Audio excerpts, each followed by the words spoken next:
नमस्कार साथियों। पहले तो खैर मेरे बोलने से पहले सब कुछ बोल दिया है, वही पॉइंट मेरे पास भी है, लेकिन कुछ थोड़ा सा हो सकता है एक दो पॉइंट कुछ अलग हो।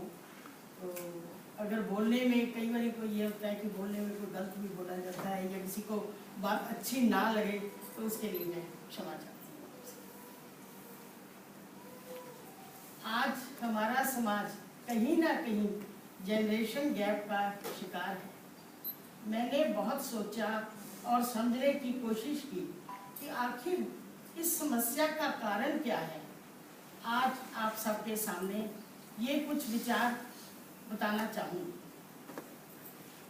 अपने बच्चों को उंगलियां पकड़ाकर उन्हें जिंदगी का पहला कदम उठाने में मदद करने वाले माँ बाप, दादा दादी आज उन्हीं की उपेक्षा का शिकार है। उम्र के इस दौर में जब उन्हें सहारे की जरूरत होती है, तो वही बच्चे उनके आखिरी दौर में वक्त देने से भी कतराते हैं। ये सूरत है आज के समाज की। ये सूरत है आज के समाज की। वक्त के साथ ये हालात कैसे बनते गए, इसके लिए कोई जिम्मेदार है?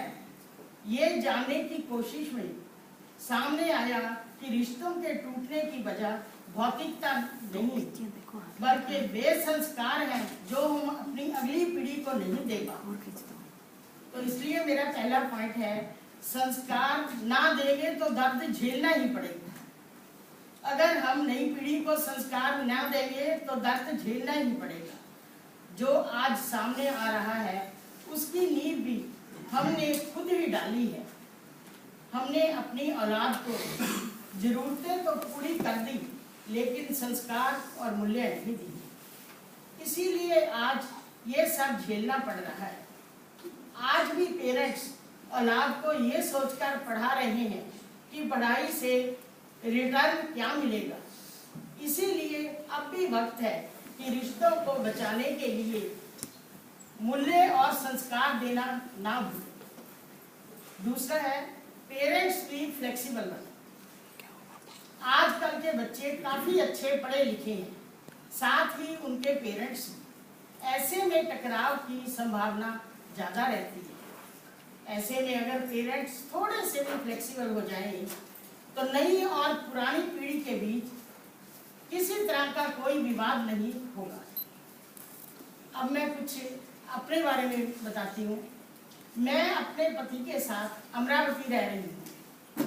मेरी 2 बेटियां हैं, बड़ी कनाडा और छोटी अमेरिका में अपनी फैमिली के साथ सेट हैं। मुझे उनसे कोई शिकायत नहीं।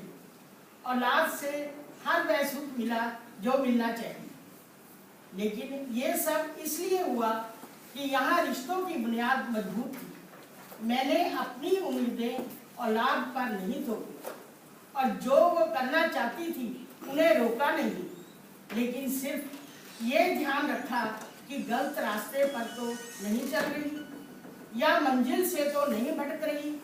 यही कहना चाहूँगी कि बच्चों पर अपनी उम्मीदें थोपे बगैर सिर्फ उनका साथ दें तो वो कभी दूर नहीं होंगी। अंत में यही कहना चाहूँगी कि नई पीढ़ी को भी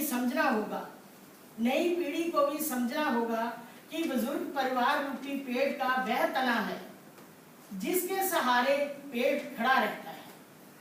अगर घर के आंगन में बहुत पुराना पेड़ लगा है तो उसे उखाड़ो मत।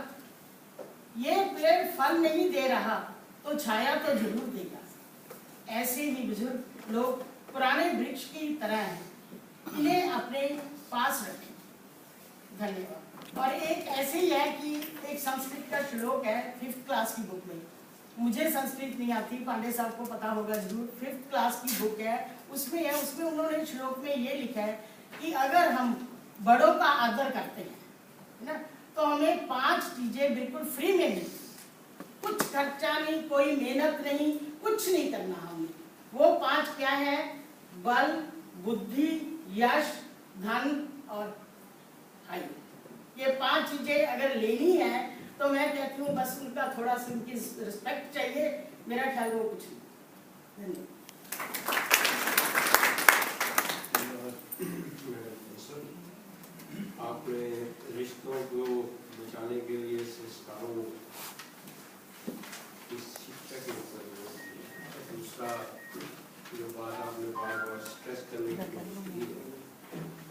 फ्लेक्सिबिलिटी ऑफ पेरेंट्स, पेरेंट्स अपने बच्चों को उनकी इच्छाओं के लिए कैसे अपने आप को ढालें, और अंत में आपने संस्कृत के स्कूल को